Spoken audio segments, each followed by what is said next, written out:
તો નવરાત્રીમાં મોડી રાત સુધી ખેલૈયાઓ ઘૂમી શકશે ગરબે। નવલા નોરતાને લઈને સુરતમાં ગૃહ રાજ્ય પ્રધાન હર્ષ સંઘવીએ આ મોટું નિવેદન આપ્યું। હર્ષ સંઘવીનો દાવો છે કે મોડી રાત સુધી ખેલૈયાઓ ગરબા રમી શકે તે માટે સૂચના આપી દેવામાં આવી છે। સાથે જ સંપૂર્ણ વ્યવસ્થા માટે જિલ્લા પોલીસ વડા અને શહેર પોલીસ કમિશનરને પણ સૂચના આપવામાં આવી। કોમર્શિયલ ગરબાના આયોજકોને હર્ષ સંઘવીએ સૂચના આપી છે કે રાજ્યની સંસ્કૃતિને છાજે તે રીતે નવરાત્રીની ઉજવણી કરો। હર્ષ સંઘવીએ હુંકાર ભર્યો કે ભક્તિને ખલેલ પહોંચે તેવા ગીતો અને ઘટના સાંકી નહીં લેવાય।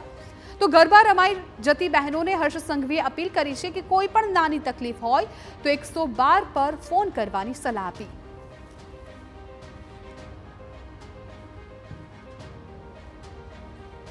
વ્યવસ્થામાં કોઈ બી પ્રકારની ઢીલ એ ચલાવી લેવામાં નહીં આવે।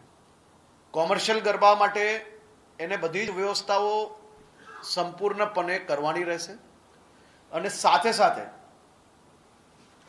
આપણા રાજ્યની સંસ્કૃતિ માં અંબાના ગરબા અને નવરાત્રિના આ 9 દિવસ જ્યારે લાખો લોકો માં અંબાની ભક્તિમાં આવતા હોય છે ત્યારે કોઈ બી પ્રકારની ભક્તિને ખલેલ પહોંચે